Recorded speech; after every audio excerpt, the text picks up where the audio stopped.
Now, would you believe me if I told you there was a time in gaming where downloading massive day one patches, large install files, and battle passes were all non-existent in the gaming space? Let's travel back to a golden age in gaming. Up next.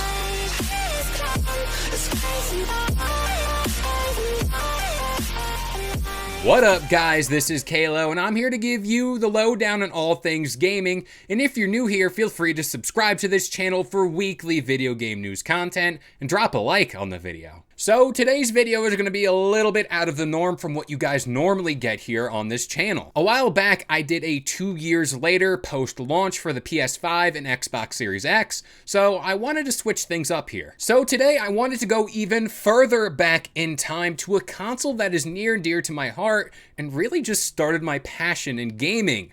And that is the Nintendo GameCube. Of course, when thinking about this console, games like Super Smash Bros. Melee, Mario Kart Double Dash, Pokemon Coliseum, and XD Gale of Darkness, y'all knew I wouldn't let those games go underappreciated, and even Pikmin form what I consider to be an all-time great lineup of games. But before really diving into the GameCube, we must venture back to the N64 to get a full understanding how this console came to be. Some of the choices made on the prior generation of consoles, like using top-loaded cartridges instead of CD-ROMs like the PS1 and Sega Saturn, did have an impact on this console. Now, this choice alone came at a huge cost, with Nintendo losing third-party support and close relationships they've held with other studios. Now, the CDs that other console makers used was able to hold 650 megabytes compared to the 64 on Nintendo's cartridges, which really limited devs in what they could achieve on that console. Towards the end of the N64's life cycle, its creators and developers looked back on their choice with regret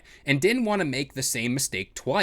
Now let's fast forward to the launch day of the GameCube, which was September 14th, 2001. Launch titles like Luigi's Mansion and Star Wars Rogue Squadron put this console's capabilities on full display. But a game like Super Monkey Ball put the console's controller and performance to the test, which ran at 60 FPS. And it was the first Sega game published for a Nintendo console, which was mind-blowing at the time. Speaking of Sega, they continue to publish games like Sonic Adventure Battle 2, which again, in my eyes, is one of the greatest games of all time. This game expanded on what was a solid formula in Sonic Adventure, like adding quality of life improvements such as the Chow Garden and detailed textures. And let me tell you, I spent a copious amount of times raising my chows and playing all those cool battle minigames and the racing minigames. Now, speaking of Sonic Adventure, a port of that game crossed over to the GameCube in a special Director's Cut edition. Sonic Heroes, Sonic Riders, and even Shadow the Hedgehog. Very interesting game. Very interesting. All made their way over to the GameCube. But third-party support was back with the GameCube with titles like Tony Hawk's Pro Skater 3. And not even a month into the GameCube's life cycle, Nintendo dropped a game that is still held in high regards today. Yes, that game.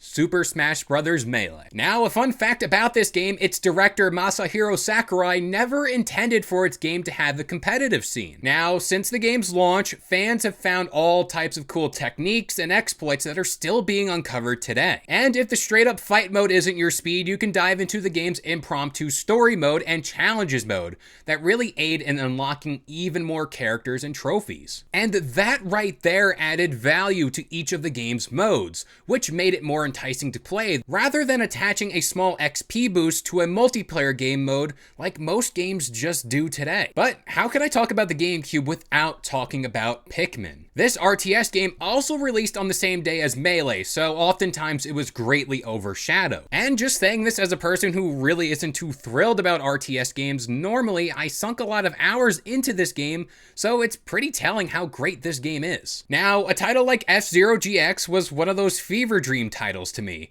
and it really took what F-Zero X did on the N64 and just really cranked it up to 10. And even to this day, I have yet to beat the campaign because it is genuinely that challenging. The GameCube also did things that most console makers at the time wouldn't, and that is experimenting with all types of way to play games. Whether it be the Game Boy Link cable and that attachment where you can play Game Boy Advance games on your TV, Or that weird Donkey Kong Jungle Beats bongo controller. A while back, I did a video on Nintendo remastering some of these aforementioned titles, but one request for a title to be remastered by a commentator was Paper Mario: The Thousand Year Door, which is really one of the best RPGs ever made, with all the advancements it made compared to its predecessor. Now, let's pick up some speed here and talk about a game that is in dire need of a remaster or even a re-release, and that's Mario Kart Double Dash. This game really added layers to what was already the hollowed formula for Mario Kart, with its varying class types of riders and drivers, even right down to the karts themselves. Now, while we're on the topic of racers for the GameCube, I wanted to give a quick shout out to Kirby Air Ride, because I have really fond memories playing that open world sandbox party mode, which I believe is called City Trial. Once time is up, players would then go on to have a boss battle or a race minigame that really just was a fun time. What the GameCube did was take the original formula for all the classic Nintendo titles and flip the script on them mechanics-wise and story-wise. A prime example of this is Super Mario Sunshine. It did this to a T when adding in the flood mechanic and the cleanup tasks all around Isle Delfino. At this point in time, I can go on for hours when talking about landmark titles for the GameCube, but I just kind of want to rattle off some titles like Wario World, Star Fox Adventure, Soul Calibur 2, Mario Party 6, The Legend of Zelda, Wind Waker, all stand out when just thinking about this console. But one glaring issue for the GameCube and for a few consoles that followed was the lack of online multiplayer, which consoles like the Xbox at the time were especially diving into. Nintendo's themselves felt that online would open up doors that should remain closed. By that, I mean Nintendo had concerns over subscription fees, quality control, and overall having families and kids feel safe on their GameCube at home. Now, this move did alienate a few devs who were expanding in the multiplayer space. Nintendo was approached to have Battlefield 1942 launch as a GameCube exclusive, but that was later turned down. Personally, I believe one of the biggest losses Nintendo had at that time was the loss of the developer Rare. Rare churned out multiple FPS titles, platforming titles, and a kart racer that lined N64's Hall of Fame game lineup. Nintendo was to blame though, because at the time they owned 49% stake in the company and refused to meet rising development costs, which led to the sale of Rare to Microsoft for $375 million. Or if we adjust those numbers to today, $500 million.